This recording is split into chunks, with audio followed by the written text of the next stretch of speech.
Hola, ¿qué tal? Buenas tardes a todos y bienvenidos nuevamente a una nueva charla de Webinarios Hammurabi.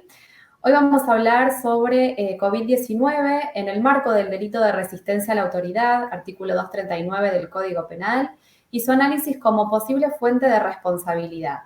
Para ello convocamos al doctor Diego Sebastián Meana, profesor titular de Derecho Civil 3 de Contratos de la Universidad Nacional del Chaco Austral, profesor de Derecho Penal 2, parte especial de la Universidad Nacional del Nordeste por concurso público de oposición y antecedentes, jefe de trabajos prácticos de Derecho Civil 2, Derecho a las Obligaciones, de la Universidad Nacional del Nordeste por concurso público de oposición y antecedentes, ex jefe de despacho de la Defensoría Pública Oficial ante el Tribunal Oral Criminal Federal de Resistencia, provincia de Chaco, y estudió en la Escuela Alemana de Ciencias y Dogmática Penal Alemana. Ahora sí, comenzamos la charla y damos la bienvenida al doctor Meana. Muchas gracias. Buenas tardes, Anabela. Buenas tardes a todos los que están en el vivo. Y bueno, como comentaba la doctora, esta clase se va a tratar de, por una parte, diríamos, el delito de resistencia a la autoridad y la segunda parte de la disertación va a ser referente a si la misma puede o no ser fuente de responsabilidad civil. Antes de iniciar, quiero agradecer públicamente la invitación al director de este ciclo de conferencias, que es el doctor López Mesa, y también, por supuesto, a la querida editorial Hammurabi. Bien, como decía entonces, tenemos que tener presente, diríamos, en estos supuestos, en el contexto en el cual vivimos, ¿sí? Básicamente dos decretos que seguramente a ustedes les va a ser muy familiar, que es el primer decreto, es el 260 del 2020, del 12 de marzo, y luego se dictó el decreto 297. En el primero lo que se establece dice que la infracción a las medidas previstas en este decreto dará lugar a las sanciones que resulten aplicables según la normativa vigente, sin perjuicio de las denuncias penales que corresponde efectuar, para determinar la eventual comisión de delitos de acción pública, conforme lo previsto en los artículos 205, 239 y concordantes del Código Penal.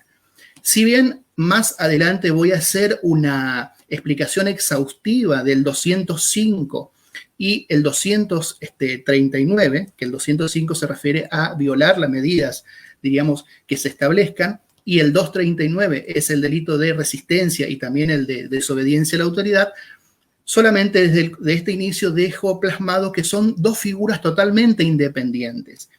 Dicho en otras palabras, no se exige que necesariamente para que haya resistencia previamente se tenga que configurar el 205. Se puede haber un supuesto donde se subsuma la conducta del sujeto en el 205, pero también cometa resistencia, o que solo cometa resistencia y no el 205. Hago esa aclaración porque por ahí una lectura apresurada puede interpretarse que conforme a este decreto solo y únicamente se va a cometer resistencia si previamente se perpetró el delito del 205, lo cual no es correcto. Bueno, como decía, esto del decreto 260, porque después viene el decreto 297 del 19 de marzo, donde establece expresamente ya en el artículo 4 el tema del aislamiento social preventivo y obligatorio. Bien, empezando estrictamente, ya que nos pusimos en contexto, diríamos, empezando estrictamente el delito penal de resistencia. El mismo está tipificado en el Código Penal en el artículo 239, que dice: será reprimido con prisión de 15 días a un año el que resistiere o desobedeciera a un funcionario público en el ejercicio legítimo de sus funciones o a la persona que le prestare asistencia o requerimiento de aquel o en virtud de una obligación legal. Primera aclaración que hay que hacer. Este artículo del 239 trae dos figuras. Trae la figura o el tipo penal, hablando con propiedad, el tipo penal de resistencia a la autoridad, y por otro lado trae el tipo penal de desobediencia a la autoridad. Pero yo en esta tarde me voy a circunscribir solamente al delito de resistencia. No obstante, voy a hacer una somera distinción, para no confundirnos, en qué consiste una figura y en qué consiste otra. Y luego sí me voy a adentrar de lleno al delito de resistencia. En el delito de desobediencia basta no acatar una orden legítima impartida por un funcionario. Eso es lo que hay que tener bien presente. En el delito de desobediencia es no acatar la orden legítima impartida por un funcionario. En cambio, en el de resistencia nos vamos un poquito más allá. No basta con no acatar, porque si no estaríamos ahí solo en el delito de desobediencia, sino que a través de fuerza, amenaza, intimidación o causando algún tipo de daño, se pretende impedir o entorpecer la ejecución del acto del funcionario. En ese supuesto, ya la conducta se va a subsumir en el delito de resistencia y no en el de desobediencia. Dicho con un ejemplo para que se comprenda estas dos figuras penales que son muy parecidas, pero que no es lo mismo. Un ejemplo, un caso de delito de desobediencia podría ser cuando una persona se niega a exhibir la documentación ante el personal policial, quien le requiere o le pide que le exhiba si tiene la autorización, que es la excepción para circular en estos tiempos, ¿no? Que diríamos, tiene que tener, conforme al decreto, tiene que tener una autorización especial para poder circular. Bueno, si la persona se niega a exhibir, estaríamos dentro del delito de desobediencia a la autoridad, ¿sí? En tanto y en cuanto no haya utilizado fuerza, amenaza, violencia, etcétera, sería una mera desobediencia. U otro ejemplo que acontece muy a menudo todos los días, si una persona se niega a hacer el hisopado, ¿sí? Supongamos que le tomaron la temperatura y entiende el personal policial que está acompañado por un médico que tienen que hacer el hisopado y la persona se niega. En ese caso sería el delito de desobediencia. En cambio, en el delito de resistencia podría ser el supuesto que de hecho se da y uno lo escucha por los medios de comunicación, cuando una persona amenaza o golpea a un funcionario que está ya ejerciendo, está realizando un procedimiento. Por ejemplo, se da mucho en determinadas ciudades donde cercan o ponen todo un perímetro a determinado barrio, ¿sí? Y supongamos que una persona va y golpea, amenaza o ejerce fuerza sobre, en este caso que yo puse, el personal policial. En ese supuesto ya sería el delito de resistencia y no el de desobediencia. Bien, aclarado eso entonces, ahora sí voy a pasar a escudriñar visceralmente, o sea, profundamente el delito de resistencia a la autoridad del 239. Primera aclaración, es un delito contra la administración pública, ¿sí? Nuestro Código Penal, como todos sabemos, tiene 2 libros, ¿sí? Esto está en el libro segundo, ¿sí? Título 11 está todos los delitos contra la administración pública. Y en el 239 específicamente regula el delito de resistencia a la autoridad. Eso para tenerlo presente y no confundir con otras figuras que después yo voy a hacer una comparación. El bien jurídico lesionado, o como dicen los autores, aunque a mí no me gusta utilizar esa expresión, dicen bien jurídico protegido. Yo por ahí no utilizo la expresión protegido porque en verdad el derecho penal, por lo menos en sentido material, no protege nada, ¿sí? El derecho penal siempre llega tarde, como decía el maestro Hans Welzel, ¿sí? Siempre llega ya cuando ocurrió el hecho. Entonces, creo que la expresión correcta es el bien jurídico lesionado, es el comportamiento libre del funcionario público, porque se está afectando su ejercicio funcional. Entonces, es el libre ejercicio del funcionario público. Entonces, hasta aquí tenemos el bien jurídico, tenemos la ubicación metodológica en el Código Penal, y ahora lo que voy a pasar a hacer, que es lo elemental para después determinar si estamos o no dentro del delito, es voy a analizar, diríamos, casos y voy a desmembrar la teoría estratificada del delito. Como todos sabemos, para que se configure un delito tiene que haber una conducta, esa conducta tiene que ser típica, antijurídica y culpable. Esos son los 4 estratos de la teoría del delito, ¿sí? Pero en particular me voy a centrar en este supuesto en la tipicidad. Es decir, la tipicidad es todo lo que hace a la materia de prohibición. Una conducta puede ser, diríamos, muy reprochable socialmente, moralmente, Pero si no está tipificada expresamente en el Código Penal, la conducta es atípica. Bueno, en este caso el delito de resistencia sí está tipificado, por ende respeta el principio de legalidad, es decir, es una ley previa, escrita, estricta y cierta. Y en la tipicidad tenemos que a su vez, diríamos, hacer una distinción entre el tipo objetivo y el tipo subjetivo. En el tipo objetivo, según el artículo 239, la conducta típica es tratar de impedir o entorpecer la actuación del funcionario público, ¿sí? Y es un delito de pura actividad. ¿Qué quiere decir que es un delito de pura actividad? Acá hago una breve explicación. En derecho penal, o los tipos penales, se clasifican de diferentes formas. Uno de ellos es clasificar a los tipos penales como de lesión, de peligro o de pura actividad.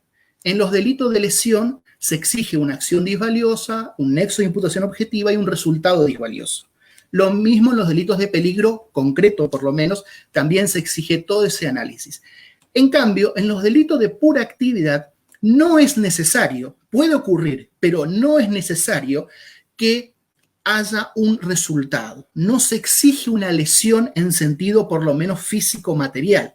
Acá basta, por ejemplo, volviendo al caso que hoy decíamos, insultar o golpear al personal policial que está realizando un procedimiento, ¿sí? Aunque yo no haya impedido dicho procedimiento, mi conducta se va a subsumir en el artículo 239, porque es un delito de pura actividad. Basta el disvalor de acción, no es necesario el disvalor de resultado. O sea, no hace falta que haya impedido efectivamente el procedimiento policial, por ejemplo, ¿sí? Bueno, entonces la conducta típica es tratar de impedir o entorpecer la actuación del funcionario. El sujeto activo puede ser cualquier persona. El sujeto activo puede ser cualquier persona porque estamos ante lo que se llama, diríamos la doctrina, un delicto común, es decir, cualquier persona puede cometer el delito de resistencia a la autoridad. No hace falta una cualidad especial. Para que se entienda también esto, y es otra forma de clasificar los tipos penales. Los tipos penales pueden ser comunes o los tipos penales pueden ser especiales. Y a su vez, en los especiales se dividen especiales propios y especiales impropios, ¿sí? Pero en este caso en particular, basta que el autor sea cualquier persona, no requiere cualidad especial. Inclusive, dice la doctrina, puede ser otro funcionario, ¿sí?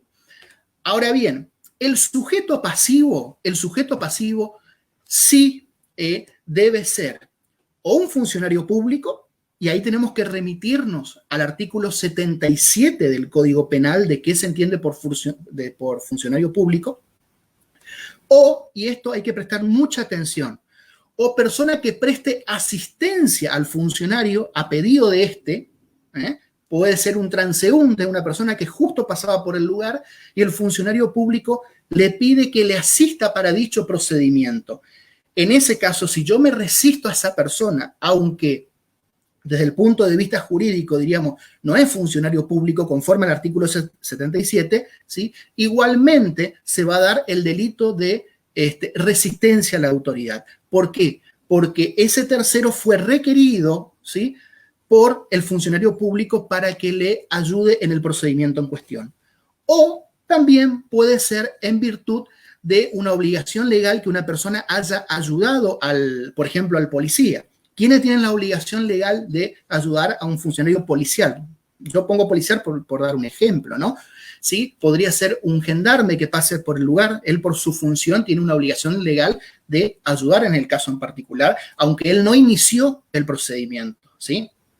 Y así de otras fuerzas, diríamos, que hayan pasado por el lugar y empiecen a ayudar al funcionario público en cuestión. Entonces, pasando al limpio, los sujetos pasivos puede ser funcionario público, artículo 77 del Código Penal, puede ser una persona que presta asistencia, diríamos, a pedido del funcionario público, o sea, un tercero, o puede ser una persona que tenga una obligación legal de ayudar, como pusimos el ejemplo de un gendarme, ¿sí?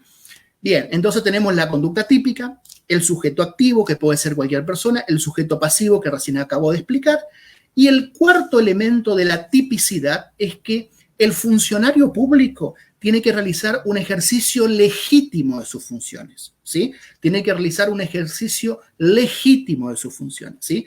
Es decir, debe comportarse o actuar dentro de la esfera de su competencia, dentro de la esfera de su competencia. Si no fuese así, esta es una discusión, diríamos que no me quiero explayar, pero la doctrina se dedica, diríamos, a analizar exhaustivamente en estos supuestos, ¿sí? ¿Qué pasa si el actuar del funcionario es ilegítimo, es ilícito? Entonces, en ese caso, la otra persona no estaría cometiendo resistencia, ¿eh? Entonces, el requisito indispensable es que el funcionario ejerza en forma legítima el procedimiento en cuestión. Todos esos elementos que acabo yo de analizar, la conducta típica, el sujeto activo, el sujeto pasivo y el ejercicio legítimo de la función, son elementos del tipo objetivo, elementos del tipo objetivo. No concluye todavía el análisis de la tipicidad, porque ahora hay que pasar al tipo subjetivo. El autor, ¿sí? El autor tiene que tener dolo. ¿Qué es el dolo? Bueno, ahí depende de la teoría que uno sigue. Ahí tenemos la teoría de la representación y tenemos la teoría de la voluntad. Mayoritariamente en Argentina y en los manuales o en las obras de parte especial siguen la teoría de la voluntad, por citar Dona, por citar Creus, por citar Buonpadre, etc. Ellos dicen que el autor tiene que tener conocimiento e intención de resistirse a la autoridad, ¿sí? Personalmente entiendo que eso no es correcto. Basta que el sujeto activo se represente todo y cada uno de los elementos del tipo objetivo que acabo de explicar. No hace falta si tuvo o no intención. Sí, por supuesto, tiene que tener un conocimiento cierto y efectivo de que se está resistiendo a la autoridad, ¿sí? A través de violencia, amenaza, etc. Pero no exige necesariamente voluntad. Es decir, los autores entienden que, estos autores que yo no coincido, entienden que el delito de resistencia solamente se puede cometer con dolo directo. Eso para mí es falso. Puede cometerse con otro tipo de dolo, dolo eventual o dolo indirecto. Es más, al seguir la teoría de la representación, para mí prescindo de esa clasificación tripartita de dolo directo, indirecto, eventual. Es, diríamos, totalmente prescindible porque basta que el autor se represente concretamente, por supuesto, ¿no? Se represente concretamente que está resistiéndose a la autoridad a través de fuerza, amenaza, violencia, etc. Y la autoridad, por ejemplo, policial, no puede ejercer el procedimiento en cuestión, ¿sí? Dicho esto, habrá que ver, sigo acá en el tipo subjetivo, habrá que ver si el autor no está en algún error, porque él puede pensar que, supongamos que la persona no es funcionaria pública. Eso puede suceder en el siguiente caso. Vamos a dar un ejemplo. Hoy yo había comentado que el funcionario público puede requerir a un tercero para que intervenga y ayude en el procedimiento. Entonces puede suceder que el supuesto autor, ¿sí?, crea que no tiene que obedecer o puede resistirse a ese tercero que no es, en sentido jurídico, no es funcionario público, conforme al 77 por lo menos no lo es, ¿eh? Entonces él puede estar en un error. Si fuese así, sería un error de tipo vencible o evitable. Excluye el dolo y deja salvo la culpa y la conducta deviene atípica del delito de resistencia. Si es que está en error el sujeto, un error de tipo, aunque sea vencible o evitable, uno puede decir, bueno, hubiese sido más prudente o cómo no se da cuenta que fue requerido o lo que fuese. Basta que sea vencible o evitable, excluye el dolo y deja impune la conducta. ¿Por qué deja impune? Porque el 239, el delito de resistencia, solo está tipificado en su forma dolosa y no en su forma culposa. Lo último y podría explayarme, pero para sintetizar el tipo subjetivo, tampoco coincido con ciertos autores que exigen, además del dolo, una ultrafinalidad. Yo creo que solamente es necesario y es suficiente que el autor se represente, que está resistiendo a la autoridad y no es imprescindible o no se exige un elemento subjetivo distinto del dolo, ¿sí? Bien, hasta ahí tendríamos entonces una conducta típica Toda conducta típica se presume antijurídica, salvo que concurra una causa de justificación, ¿sí? Habrá que ver en cada caso en particular, puede la persona, diríamos, actuar en una causa de justificación, supongamos un familiar le llamó y se está muriendo, lo que fuese, ¿tá? Y es una de las personas que no está bajo la excepción para poder circular, pero se dirige a la casa del familiar para tratar de salvarle. Supongamos hipotéticamente en ese supuesto, diríamos, en ese caso uno podrá sostener que habría una conducta típica y supongamos que se resiste a una autoridad que le quiere detener, etcétera, etcétera, y le efectúa un golpe y sigue corriendo en dirección a la casa de un familiar para socorrerlo, supongamos, pero él lo hace para salvar un bien de mayor valor, ¿sí? Afecta en un sentido, uno puede decir, bueno, pero afectó, diríamos, el desenvolvimiento o la función del funcionario público, ¿sí? Pero lo hizo para salvar un bien de mayor valor. Entonces, en ese caso podría estar justificado. Esto habrá que ver porque hay autores que estos supuestos los tratan como atipicidad subjetiva porque adelantan el análisis de antijuridicidad a nivel de tipicidad, y hay otros autores que dicen que no, que la antijuridicidad se analiza tal cual la teoría del delito, diríamos, forma tradicional, y si el autor cree que está justificado, la misma no va a ser antijurídica, por ende no va a haber delito, por ende no va a ser punible, ¿sí? Y el último estrato es la culpabilidad, ¿sí? Que el autor tiene que tener la capacidad de conocer la norma, comprender la criminalidad del acto y que le sea exigible otra conducta en el caso en particular. Bien, explicado esto, entonces tenemos toda la estructura a nivel de el delito de resistencia, ¿sí? Y particularmente me centré, como habrán apreciado, en el tipo objetivo y en el tipo subjetivo. Ahora voy a ir a algo que la doctrina, por lo menos a nivel de los libros, no le dedica mucho análisis, que es lo que yo hoy quiero tirar sobre el tapete. Seguramente voy a generar dudas si hay especialistas en derecho penal, pero es el tema de el concurso del delito de resistencia con otras figuras. La pregunta es, ¿puede haber un concurso real o ideal o un concurso de tipos penales entre resistencia a la autoridad y otros delitos, por nombrar violación de las medidas contra epidemias, que es el 205, el delito de resistencia en concurso con lesiones, el delito de resistencia en concurso con el 203, que muchos confunden, ¿sí? ¿Sí?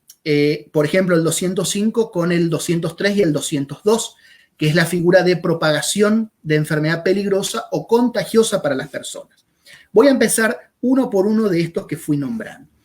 Primer tema a analizar. ¿Puede concurrir el delito de resistencia con la violación de las medidas contra epidemias? Sí, puede haber un concurso, ¿sí? Como hoy ya expliqué al comienzo, estoy hablando acá el concurso entre el 239 y el 205, 239 y 205. El 205 es un delito contra la salud pública, y en este caso basta violar las medidas contra la epidemia. ¿Cuál sería el ejemplo? El ejemplo sería cuando a través de estos decretos o decretos provinciales, etcétera, se establece que en determinada hora no se puede salir y la persona igualmente sale, anda caminando, anda paseando, anda corriendo, etcétera. Ahí ya se consuma el delito de violación de las medidas contra epidemia. Artículo 205. Esto está muy bien desarrollado, de paso sugiero la lectura al que le interesa profundizar, ¿sí? En un libro que el director es el doctor López Mesa y que se escribió entre varios autores, entre eso el doctor Domínguez Enaín. Él hizo un análisis exhaustivo del artículo 205. Yo por mi parte hice un análisis, diríamos, del 239, que es ahora el que le estoy exponiendo.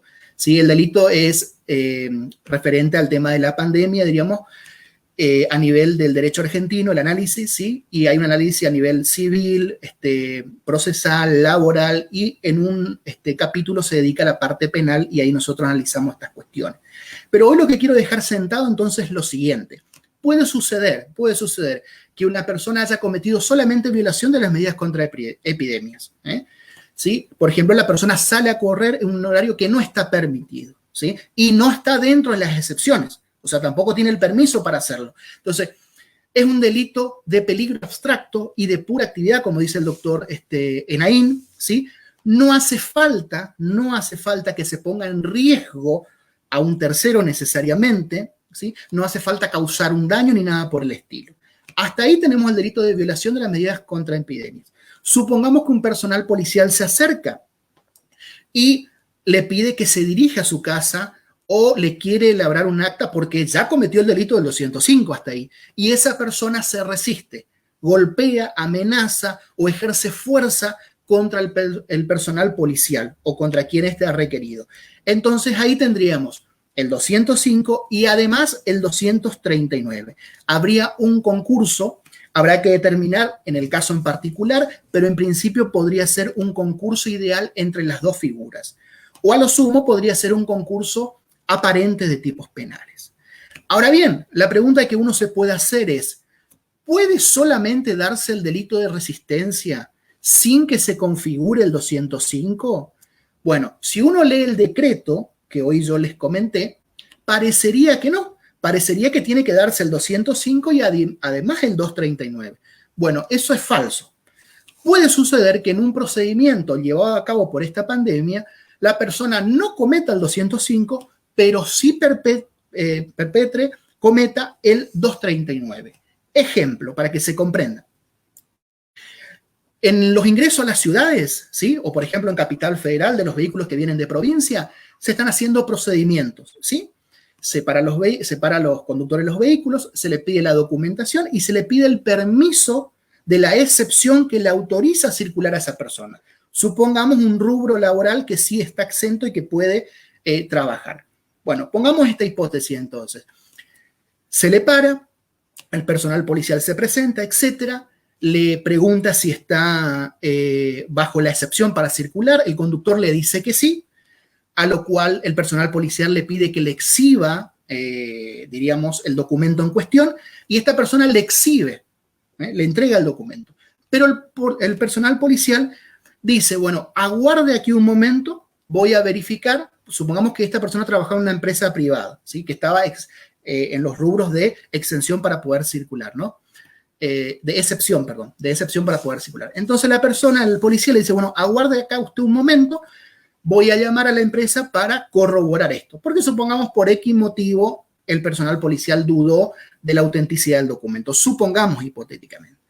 Bueno, mientras el personal policial va a llamar, etcétera, etcétera, se empieza a ofuscar este conductor, y empieza a discutir con el otro policía que quedó ahí aguardando a que llegue, diríamos, con la respuesta positiva o negativa para que esta persona continúe. Y el tema es que el conductor se empieza a ofuscar, empieza a discutir y en un momento le efectúa un golpe al policía que quedó, porque él pretendía ya, diríamos, y él entendía que era injusto que le paren porque él sí estaba dentro de la excepción y que él lo que quería ir y llegar en forma pronta a su trabajo. Entonces le efectúa un golpe o le realiza amenazas. En ese caso, fíjense, por ejemplo, podemos después comprobar si es que efectivamente, por supuesto, esta persona estaba dentro de la excepción. Supongamos que a los 10 minutos de pasar todo esto o los 5 minutos, vuelve el primer policía y le dice, sí, efectivamente, usted, señor, está dentro de la excepción, ¿sí? Pero para eso ya le ejerció violencia o amenaza sobre el otro policía. En ese caso, ¿se le aplicará el 205? No, porque él está dentro de la excepción. Él no violó la medida contra epidemia. Pero sí, seguramente su conducta se va a subsumir dentro del 239, que es el delito de resistencia a la autoridad, porque ejerció violencia, amenaza o fuerza contra un funcionario que estaba ejerciendo su función legítimamente, ¿sí? Entonces, en ese caso se ve bien patente que una cosa no importa necesariamente la otra. Es decir, no es que el 205 es un tipo básico para que después se dé el 239. No, eso no es correcto. Puede suceder que se den los dos, o puede ser que se dé una figura y no otra indistintamente, o una primera y luego la otra figura en cuestión. Bien, aclarado eso para el tema del concurso de resistencia con violación de medidas contra epidemia. Ahora vamos, ¿cómo puede concurrir el delito de resistencia con la figura de lesiones? ¿sí? Porque el 239, a diferencia del delito de atentado contra la autoridad, no tiene agravantes. El delito de atentado que está en el 237 tiene en el 238 agravantes, ¿sí? Bueno, el delito de resistencia no lo tiene. Entonces la pregunta es la siguiente. ¿Qué pasa si mientras la persona se resiste causa al personal policial una lesión? ¿Sí? Supongamos. Bueno, primero hay que ver qué clase de lesión es. Si es lesión leve, artículo 89 del Código Penal, si es lesión grave, artículo 90, o si es lesión gravísima, artículo 91. ¿Por qué? Esto es una opinión, diríamos, personal. Si el autor comete el delito de resistencia y también su conducta se subsume en una lesión leve, es decir, que ahí tendríamos el 239 y el artículo 89, ¿sí? Habría un concurso, ¿sí? Un concurso, habrá que ver en el caso si es real o ideal, pero si hay una unidad de conducta, sería un concurso ideal, ¿sí? Y se va a tomar el que trae pena mayor. Pero la cuestión no queda acá, porque como él lesionó levemente a un funcionario público, se va a aplicar la agravante del artículo 92. La agravante del artículo 92. Es decir, va a haber un concurso ideal entre el 239, delito de resistencia, y el artículo 89, lesión leve, ¿sí? Pero como lesionó levemente a un funcionario público, se va a aplicar la agravante del artículo 92, que la pena se va a elevar o se puede llegar a elevar hasta 2 años. Hasta 2 años. En cambio, si se trata de una lesión grave, artículo 90 o artículo 90, dije bien, o artículo 91, que es lesión gravísima, ¿sí? También va a haber un concurso, ¿sí? Ideal, yo creo, en el caso en cuestión, si hay unidad de conducta, pero la pena ahí también se va a reagravar conforme al artículo 92. ¿Por qué? Porque el artículo 92 trae las agravantes donde una persona, ¿sí?, lesiona a un funcionario público, ¿sí?, en el ejercicio por su condición de funcionario, eleva la pena, ya sea la lesión leve, grave o gravísima, ¿sí? Esto los autores, por ejemplo, no lo desarrollan, ni siquiera lo nombran, pero es importante porque en el caso normalmente se puede dar una lesión. Ahora yo voy a dar mucha relevancia a la lesión leve cuando analice los supuestos de responsabilidad civil, porque el tópico de esta tarde que nos reúne es el tema de si el delito de resistencia puede ser fuente de responsabilidad civil. Bueno, yo creería que sí, estrictamente, cuando hay un delito de resistencia y además se comete una lesión leve, ¿sí? Bueno, entonces ahí sería un supuesto bien puro, por decirlo así, donde el delito de resistencia que ya abarca la lesión, porque en el delito de resistencia puede llegar a causarse lesión o no, puede ser a través de una amenaza, como dijimos, fuerza o violencia, pero si también se causó lesión y la lesión era leve, habría un concurso ahí entre el 239 y el 89. Bien, la otra figura que quiero explicar el tema del concurso, que también se tiende mucho a confusión, es con el artículo 202. De hecho, muchos confunden el 205 con el 202. Ya dijimos y reitero, el 205 prevé la figura de violación de las medidas contra epidemias, ¿sí? A través del decreto o a través, diríamos, de otras normativas, se nos notifican de que no podemos realizar determinadas actividades. Yo me voy y realizo esa actividad, yo ya cometo el delito de violación de las medidas contra epidemias, 205, ¿tá? Porque es un delito de pura actividad, no hace falta resultado, aunque yo solo haya estado en la plaza y no había nadie más, no importa. Es un delito, también como dicen otros autores, un delito de peligro abstracto. Ahora, ¿qué pasa con el delito del 202? Que es propagación de enfermedad peligrosa o contagiosa para las personas. Ahí, si ustedes luego van y ven en su código penal, van a ver que la pena es más elevada que del 205. Porque en este caso, ¿saben cuál sería el supuesto? El caso sería el siguiente. Siempre que el autor actúe con dolo, 202, la persona sabe que tiene, por ejemplo, el COVID-19. Sabe que tiene el COVID-19. E igualmente se va a una fiesta. Entonces uno podría pensar, Bueno, pero ahí está cometiendo el 205 y también el 202. Sí, pero hay un concurso aparente de tipos penales. Pero por especialidad va a prevalecer la figura del 202, porque la figura del 202 es más grave, porque él sabe que tiene esa enfermedad, ¿sí? Y dolosamente, representándose que hay una alta probabilidad de que contagie, se va a una fiesta donde hay innumerables personas. Fíjense la particularidad en este caso, esas innumerables personas estarían cometiendo el 205 nada más. Pero esta persona que sí sabe que tiene el COVID-19, ya su conducta es más grave porque él está propagando una enfermedad peligrosa, contagiosa para las personas. No necesariamente tiene que ser una epidemia. Acá yo digo el COVID-19 porque es el que estamos analizando. Puede ser otra enfermedad, pero siempre que se pueda propagar. ¿Está? Pero hablemos en este momento de el COVID-19, que es el que nos interesa a nosotros. Entonces, en ese caso, esa persona, su conducta se va a subsumir en el artículo 202 del Código Penal, ¿sí? Discuten ahí los autores en el derecho penal si necesariamente tuvo que haber propagado la enfermedad o basta que haya realizado una conducta tendiente a propagar, ¿sí? Núñez, por ejemplo, Ricardo Núñez entiende que basta que la persona haya realizado una conducta tendiente a propagar, aunque efectivamente no la haya propagado. Por ejemplo, fue a la fiesta y al final no contagió a nadie. Para Núñez estaría consumada la figura. Para los otros autores dirían no, necesariamente tuvo que haber una propagación, porque si no, el delito quedaría en grado de tentativa. Bueno, hasta ahí tenemos entonces todos los supuestos de concurso y siempre hablando de figuras dolosas. Una advertencia y paso a la parte, diríamos, de responsabilidad civil. El 202, como hoy dije y vuelvo a reiterar, es una figura dolosa, el 202.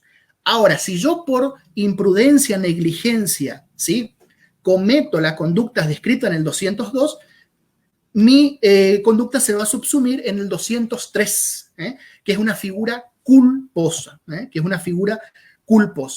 Bueno, hasta aquí, entonces, analizado, diríamos, someramente la figura de resistencia a la autoridad. Seguidamente voy a pasar a lo que hace al tema de responsabilidad civil, es decir, el delito de resistencia como fuente de responsabilidad, si es que puede ser o no. En principio uno pensaría que no, pero podría darse. Primera aclaración aquí para que quede bien sentado. Como todos sabemos, las causas fuentes de las obligaciones son distintas. Es decir, yo tengo que efectuar una prestación a favor de una persona. Puede ser que esa causa fuente sea un contrato, puede ser un cuasicontrato, puede ser un delito, puede ser un cuasidelito o puede ser la ley, etcétera, etcétera, etcétera.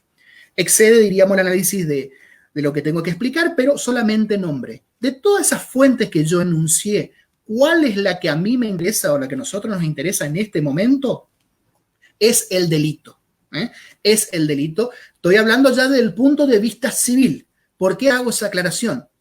Porque en el derecho civil, a diferencia del derecho penal, cuando en el derecho civil decimos delito nos referimos a un actuar doloso. Y cuando hacemos alusión a cuasidelito, nos referimos a un comportamiento culposo en el derecho civil. En cambio, en el derecho penal, el delito puede ser doloso o culposo. Esa aclaración porque por ahí alguien está viendo y es solamente penalista o es solamente civilista. Hago esa aclaración que es importante o para los alumnos, ¿sí?, para tener presente. Pero acá yo me voy a circunscribir como fuente de las obligaciones y eventual responsabilidad civil al delito, cuando el actuar es doloso. Importante tener presente, el nuevo Código Civil y Comercial tiene 6 libros, ¿sí? Y todo lo que es responsabilidad civil está en el libro tercero, título quinto y capítulo 1.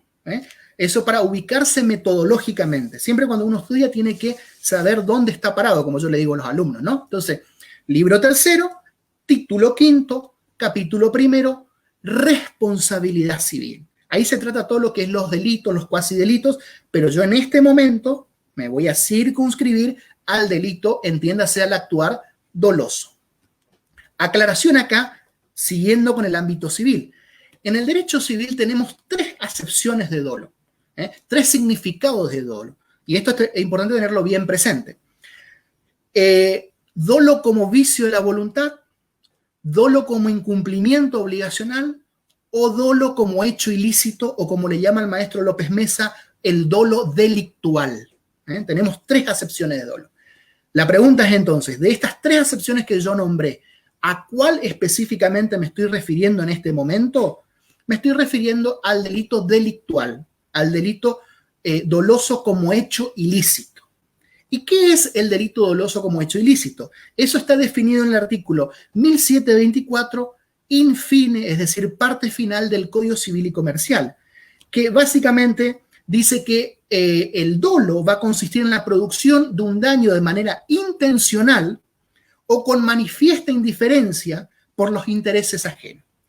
Este concepto es muy importante de dolo delictual, porque si uno hace un cotejo con el Código Civil de Vélez Sarsfield, ya derogado, por supuesto, el Código Civil de Vélez Sarsfield, en el artículo 1072, exigía que para que haya delito, es decir, para que haya dolo, el autor tiene que actuar a sabiendas y con la intención de dañar. Es decir, Vélez Sarsfield exigía 2 requisitos: conocimiento e intención. En cambio, el nuevo código, y en ese sentido creo que con buen tino, dice no, el dolo puede ser que uno tenga la intención de dañar, que es lo que sería el dolo directo, para decirlo de alguna forma, o puede ser que no tenga la intención de dañar, pero sí exprese una manera indiferente por los intereses ajenos. Entonces, en ese caso, igualmente estaría actuando con dolo. Es lo que sería para el derecho penal, para que se comprenda, sería el dolo eventual del derecho penal. Entonces, en el artículo 1724, receptó el codificador, diríamos, una acepción más amplia, un concepto más amplio de dolo delictual, que entiendo que es correcto. ¿Sí? Como hoy yo dije al comienzo, cuando explicaba la figura penal de resistencia, se acordarán que yo había dicho que para mí, personalmente, para mí, el delito de resistencia no exige necesariamente dolo directo. Puede haber, pero no exige necesariamente. Basta que el autor se represente que está resistiendo a la autoridad.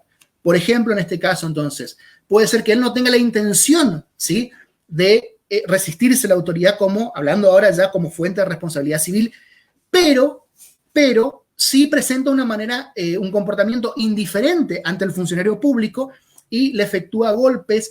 O, por ejemplo, muy común cuando una persona se resiste a la autoridad, supongamos que le detienen y la persona empieza a golpear el vehículo policial, entonces ahí estaría cometiendo también el delito de daño, ¿sí?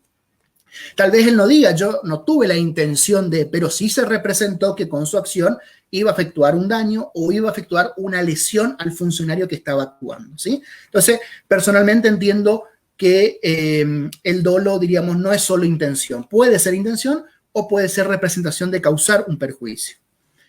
Bien, ahora voy a ir a lo elemental de lo que quiero explicar sobre la responsabilidad civil del delito de resistencia. Acá una aclaración importante, que es los presupuestos de la responsabilidad civil. Así como hoy expliqué o nombré y someramente hice una explicación de los estratos de la teoría del delito, ¿se acuerdan? Conducta, tipicidad, antijuricidad y culpabilidad.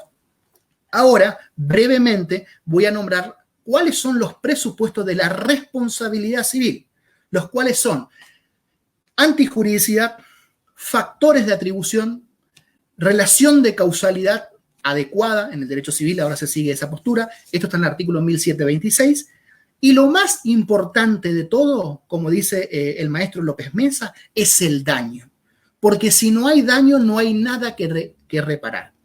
Aclaración, porque alguien me podría pensar, depende, porque en el nuevo Código Civil ahora tenemos, diríamos, el tema de la función de la responsabilidad. La función de la responsabilidad puede ser preventiva o puede ser resarcitoria. Yo acá me estoy refiriendo, para que quede bien claro, a la función resarcitoria del daño. El nuevo Código Civil y Comercial, en el artículo 1710, habla de la función preventiva del daño, ¿sí? A esa yo no estoy haciendo alusión, que podríamos también explicar ejemplos, pero excedería un poco a lo que me quiero circunscribir. Pero yo específicamente ahora voy a limitarme, a restringirme a a la función resarcitoria del daño. Y eso exige estos elementos que acabo de explicar o nombrar: antijuridicidad, factores de atribución, relación de causalidad adecuada y daño. Pongamos un ejemplo para que se entienda. Una persona se resistió a la autoridad y le causó lesiones leves al funcionario policial. Ya explicamos que penalmente eso sería el delito de, habría un concurso entre el 239 y el 89, pero agravado con el 92, ¿sí? Porque lesionó a un funcionario policial. Pero le causó un daño, le causó una lesión leve.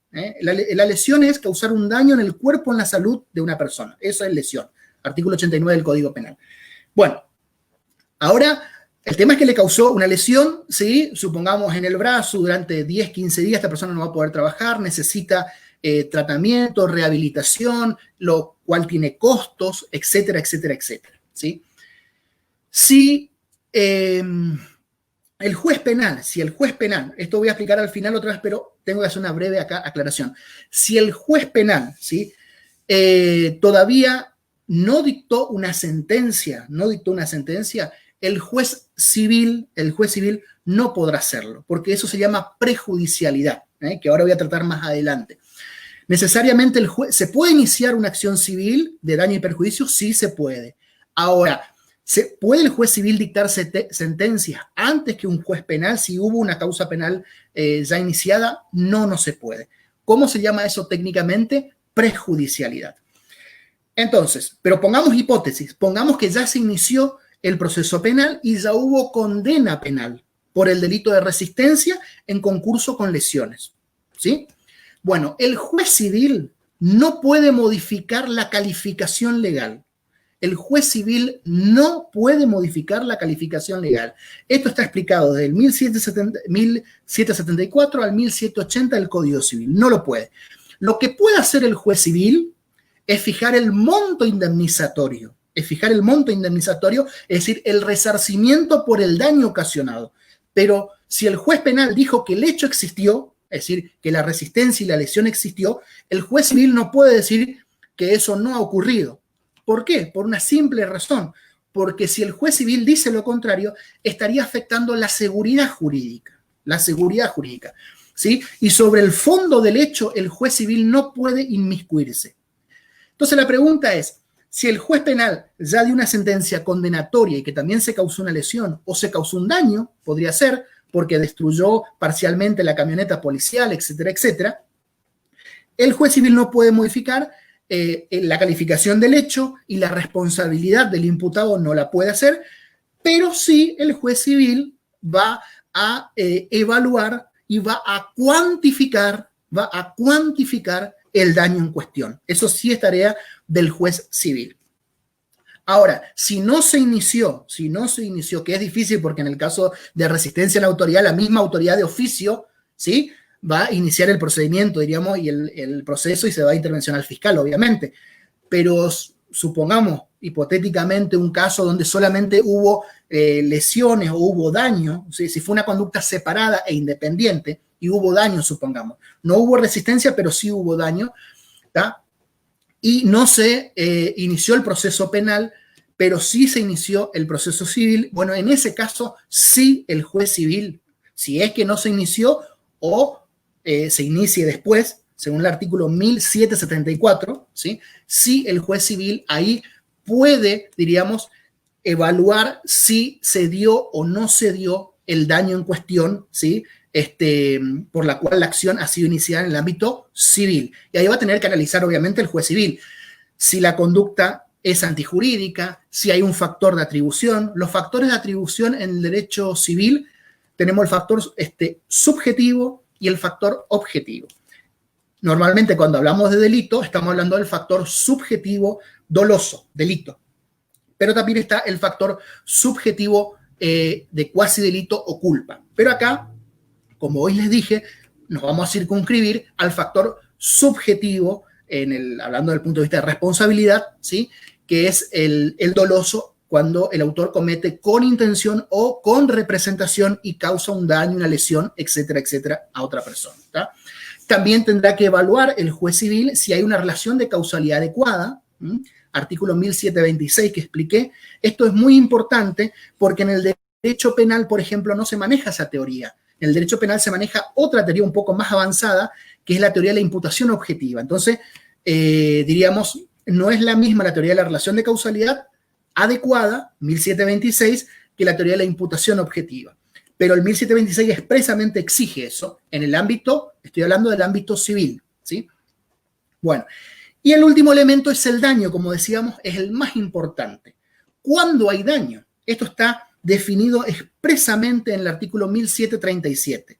Dice, cuando se lesiona un derecho o un interés no reprobado por el ordenamiento jurídico que tenga por objeto la persona, el patrimonio o un derecho de incidencia colectiva. Y siempre que el daño reúna los requisitos de certeza, personalidad, legitimidad y subsistencia.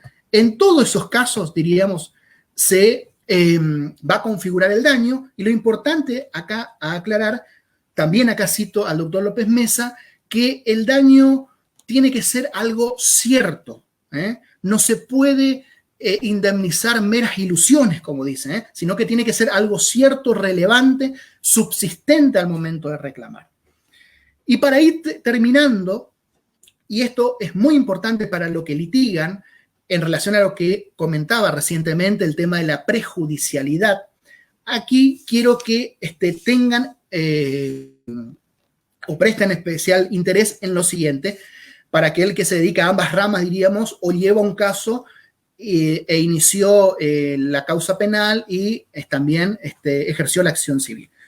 Hoy decía yo, el artículo 1774 del Código Civil y Comercial sienta el principio de independencia. ¿Qué significa eso?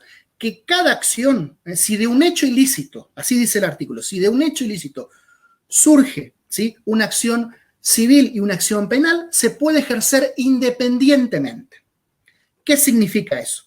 Ante un hecho ilícito, yo puedo hacer o solamente la denuncia penal o solamente iniciar la demanda. En el ámbito civil se dice demanda, no denuncia, sino demanda, ¿sí?, por daños y perjuicios. Pero acá, ojo, principalmente para los que son civilistas, ojo, en el nuevo Código Civil y Comercial ya no existe un artículo semejante al artículo 3982 bis del Código Civil derogado.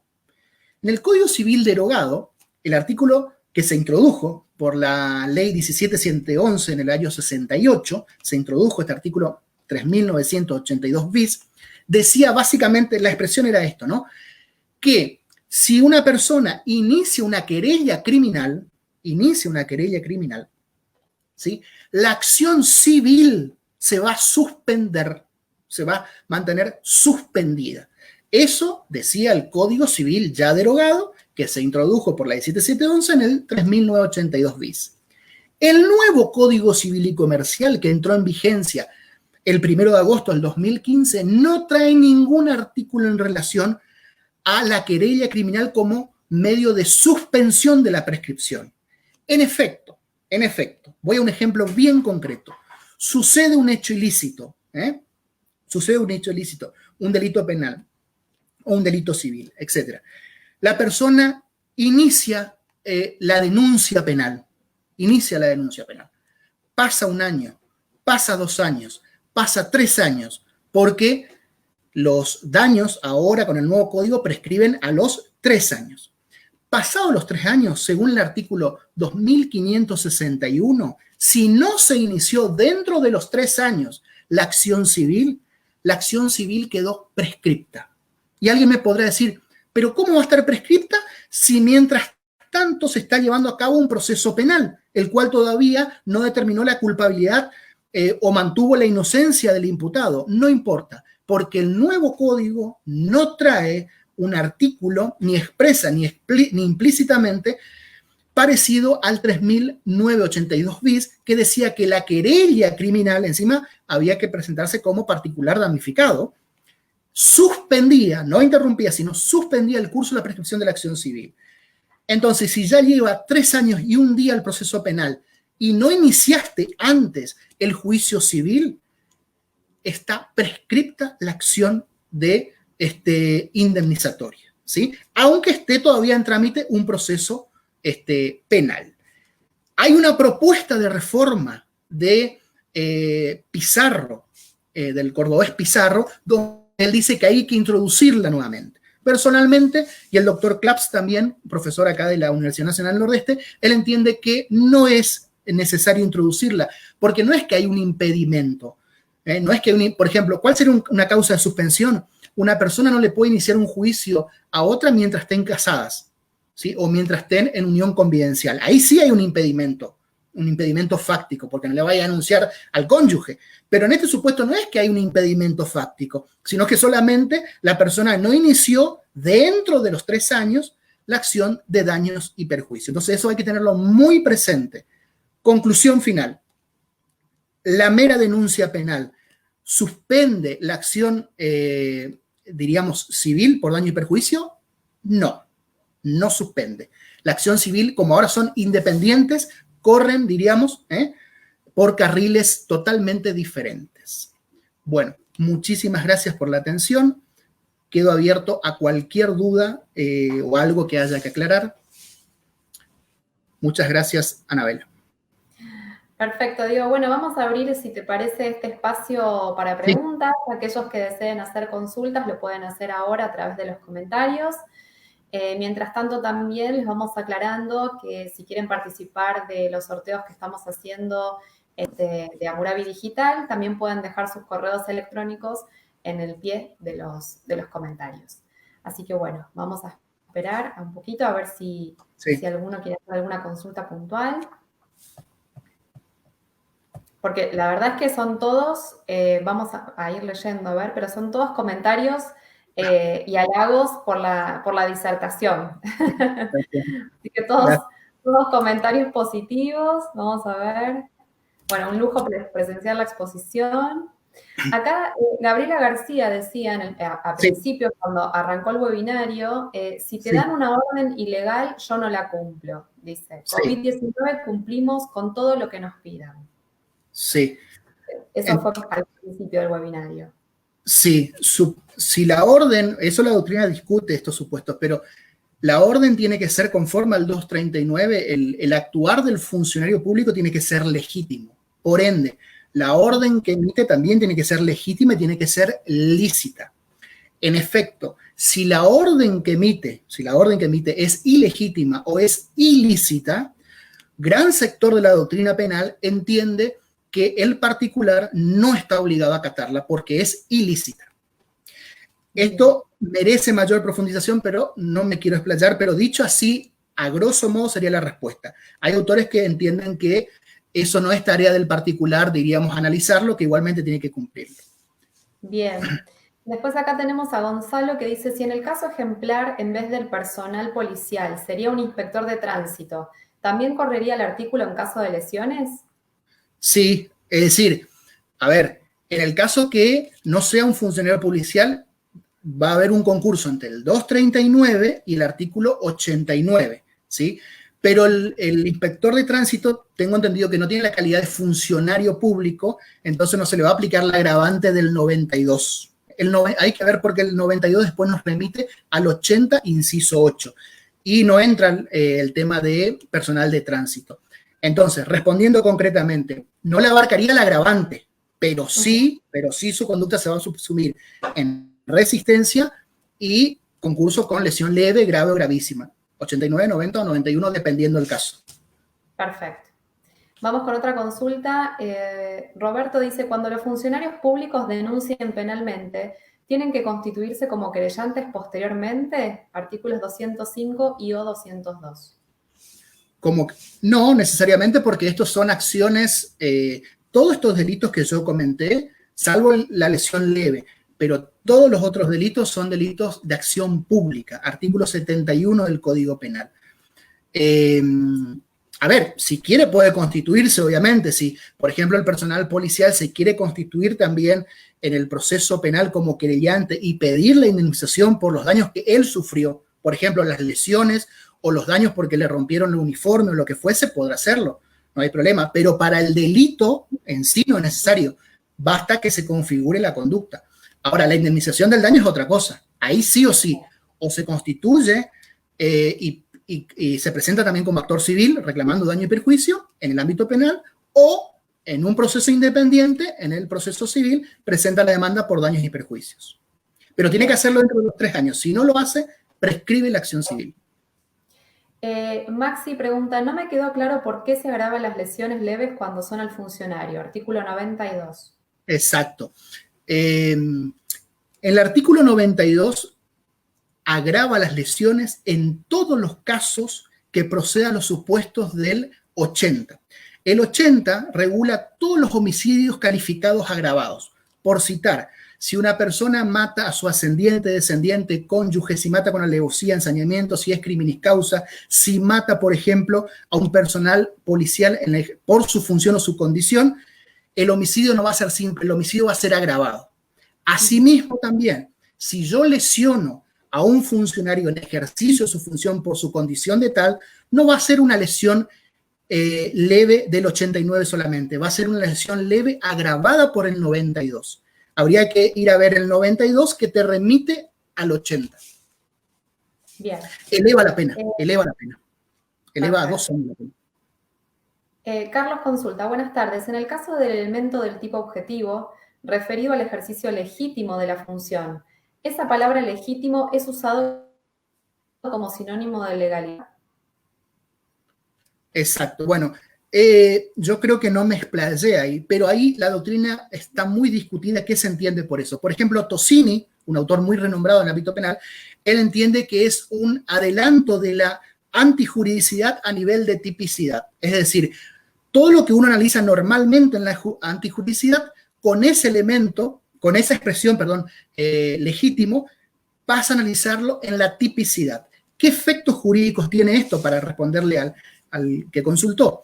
Si el autor llega a estar en error, y aún sea un error, lo que se llama tradicionalmente error de prohibición, bueno, no sería un error de prohibición, sería un error de tipo. ¿Por qué un error de tipo? Porque la antijuridicidad le adelantamos a nivel de tipicidad. Entonces, si el autor tiene un error, ya tiene un error de tipo, no un error sobre la antijuridicidad. Eso dice un sector de la doctrina. Otros entienden que no, que por más que esté esa expresión, en nada altera el estrato de la antijuridicidad, la cual tiene que analizarse normalmente. Bien. Seguimos entonces con las consultas. Héctor dice, ¿quién pagaría el daño al personal penitenciario herido? Bueno, por supuesto, es lo que decimos nosotros, en el derecho civil, ese personal que fue afectado, dañado, lesionado, etcétera, etcétera, puede iniciar una acción civil contra el autor de la resistencia y la lesión o el daño o el robo, porque a veces puede ser que le robó algún elemento, etcétera, etcétera, y se dio a la fuga la persona, ¿sí?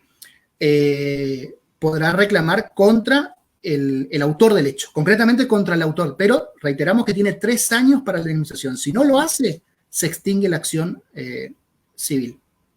Bien. Daniela nos consulta, en el caso de que los que ponen en peligro a los ciudadanos sean los mismos funcionarios públicos, ¿cómo sucede en Chaco? ¿Qué tipificación sería la adecuada? Disculpe, entré tarde a la charla. Sí, no, en ese caso el código no trae una figura agravada. Es raro, ¿no? Porque normalmente el código, cuando lo comete un funcionario, la pena se eleva. Por ejemplo, si un homicidio lo comete un funcionario, se eleva. Por ejemplo, si una lesión lo comete un funcionario, se eleva. Acá en particular, el delito de resistencia, que es el 239, no trae un agravante. Como sí trae, creo que eso hoy cité, el delito de atentado a la autoridad, que es el 237, se agrava por el 238. Pero el 239, que es resistencia o en su defecto desobediencia, si es que se llega a dar, no tiene un agravante por la condición de funcionario. Perfecto. Bueno, vamos con la última consulta. Dice, en el caso de que todas y cada una de las lesiones fueren atendidas bajo la órbita de la ley 24.557, atento a que las lesiones son consideradas como siniestros laborales, ¿podría de igual manera accionar en busca de la indemnización civil? Si se dan, bueno, no soy especialista en derecho laboral, aclaro eso, honestidad obliga, pero entendería que si se da en el ámbito laboral, también podría ser procedente, ¿no? Con los rubros propios del derecho laboral. Yo lo que estoy hablando acá es del derecho civil. ¿Cuál es la diferencia? ¿Cuál es la diferencia? El derecho laboral, tengo entendido hasta lo poco que sé, que tiene topes indemnizatorios. Sí. En cambio, el derecho civil la reparación es, entre comillas, por lo menos como dice el doctor López Mesa, es plena. Es plena, entonces no hay un límite. Dicho en otras palabras, si yo soy abogado y se da un caso así y estamos en discusión si vamos por lo civil o lo laboral, yo personalmente iría por lo civil, porque la indemnización siempre es mucho y no hay tope. Perfecto. Bueno, acá siguen llegando consultas, pero bueno, tenemos que ir cerrando de alguna manera. Bueno. Consulta por el artículo 7 del nuevo Código Civil, no se puede aplicar retroactivamente el plazo de prescripción civil de 3 años. Sí, bueno, pero ahora estamos hablando nosotros del 2015 en adelante. Claro, exacto. 2015. O sea, si sucede ahora el hecho, bueno, a partir del 2015, del 1 de agosto del 2015 estoy hablando, ¿no? ¿Por qué? Porque ante el Código Civil velezano, en el artículo 4037, decía que la responsabilidad extracontractual era de 2 años, de 2. Ahora la responsabilidad, sea contractual o extracontractual, en eso nomás se unificó, siempre que sea y cause un daño, va a ser de 3. Perfecto. Y ahora sí, la última, Leandro dice, en Posadas ayer el gobernador echó a un funcionario por no acatar una medida porque salió a correr por la costanera, cuando un oficial le dijo que no lo hiciera. El funcionario amenazó al oficial, luego dijo que no sabía que era policía. ¿Cabe en este caso? Bueno, ahí a la parte final me modifica un poco. Claro. A nivel objetivo se configura todos los elementos, si no entiendo mal el caso. A nivel objetivo está todo configurado. El tema es que a nivel de tipo subjetivo la persona está en yerro, está en error, porque él cree que es una persona que no tiene que acatar las órdenes. Digamos, entonces sería un error de tipo, aunque sea vencible, excluye el dolo. Como no está tipificado la resistencia o en su defecto la desobediencia, la conducta deviene atípica penalmente hablando. Otro tema es las sanciones disciplinarias, etcétera, a nivel interno de la fuerza. Eso es otra historia. Perfecto. Bueno, le agradecemos mucho al doctor Diego Sebastián Meana, la verdad un lujo que haya participado de este espacio de webinario Hammurabi. Y bueno, y también les agradecemos a todos aquellos que estuvieron presentes en esta charla. Bueno, no tenemos más nada. Muchas gracias, Diego. Gracias, Nos vemos en los próximos webinarios. Gracias. Saludos.